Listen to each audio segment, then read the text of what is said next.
Ever wondered how small a dinosaur could be? Let's take a moment to shrink down the scale and introduce you to the Microraptor. This fascinating little creature was about the size of a bee hummingbird. That's right, a dinosaur that could have perched comfortably in the palm of your hand. Now don't let its petite stature fool you. The Microraptor was a fierce predator equipped with sharp teeth and claws. It's a stunning testament to the diversity of dinosaur life. The prehistoric world was not solely dominated by colossal creatures, it also made room for these mini marvels of nature. Just imagine a dinosaur small enough to fit in your pocket, roaming the ancient forests, hunting insects and small vertebrates. It's a perspective that challenges our typical image of dinosaurs as towering, thunderous beasts. So the world of dinosaurs wasn't all about towering giants. When you imagine a dinosaur, do you see it covered in feathers? A question that might sound strange, but one that has gained serious consideration ever since the late 90s. Back then, a groundbreaking discovery was made that would forever alter our perception of dinosaurs: the Sinosauropteryx. This dinosaur, found perfectly preserved in China, was the first dinosaur ever discovered with clear, undeniable evidence of feathers. Until then, most people pictured dinosaurs as giant, scaly lizards.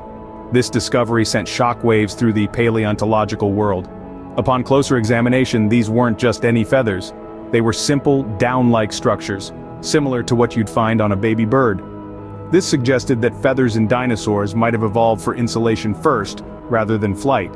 As more and more feathered dinosaurs were discovered, scientists began to realize that feathers might have been the rule, not the exception.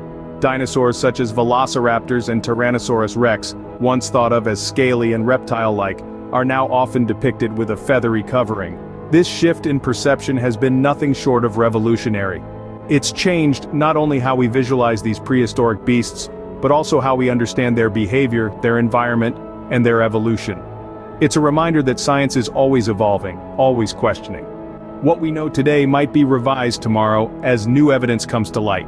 So, the next time you imagine a dinosaur, picture it with a coat of feathers. It seems dinosaurs might have looked more like birds than we ever imagined. Did you know that not all dinosaurs were meat-eaters? Quite the contrary, many of these ancient giants were actually herbivores, munching on the lush vegetation of their prehistoric world. Let's take a moment to spotlight a couple of these gentle giants. First up, we have the long-necked sauropods. Picture these colossal creatures, necks extended, grazing on the treetops. Their teeth were specifically designed for this vegetarian lifestyle.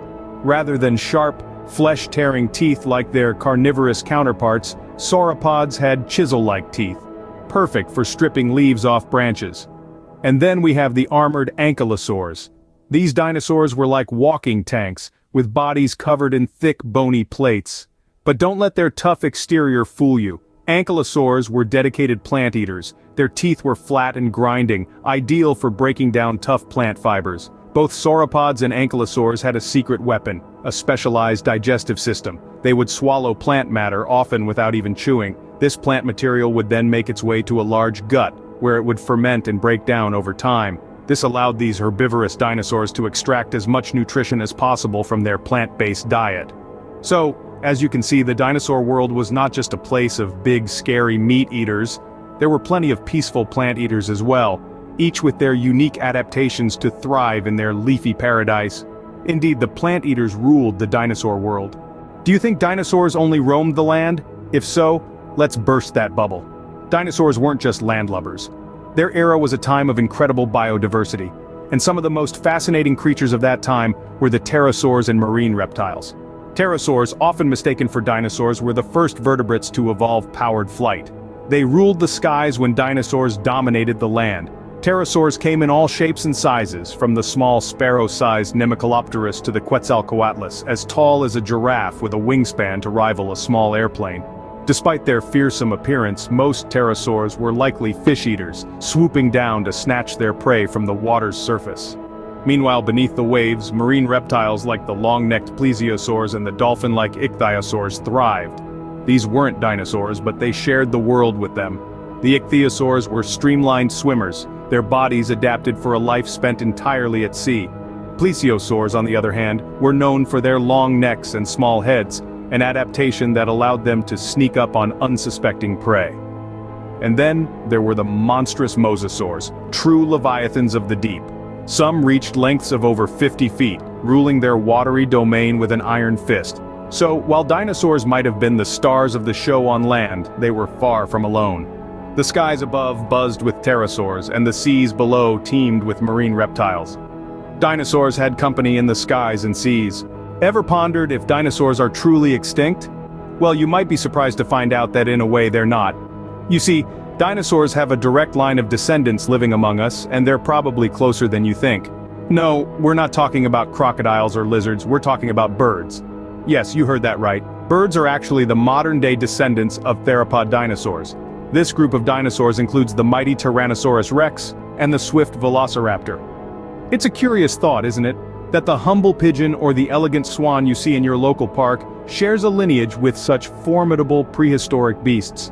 This link between birds and dinosaurs was first proposed way back in the 19th century, but it wasn't until recently that we've gathered enough evidence to make this more than just a theory.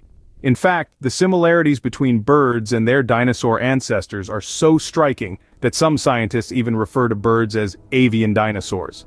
So how did this incredible transformation happen? Well, over millions of years, these theropod dinosaurs began to develop features that we now associate with birds. They grew feathers, they became smaller and lighter, and they started to lay hard-shelled eggs. In essence, they evolved to survive, just as every species does. So next time you see a bird, remember you're looking at a living dinosaur.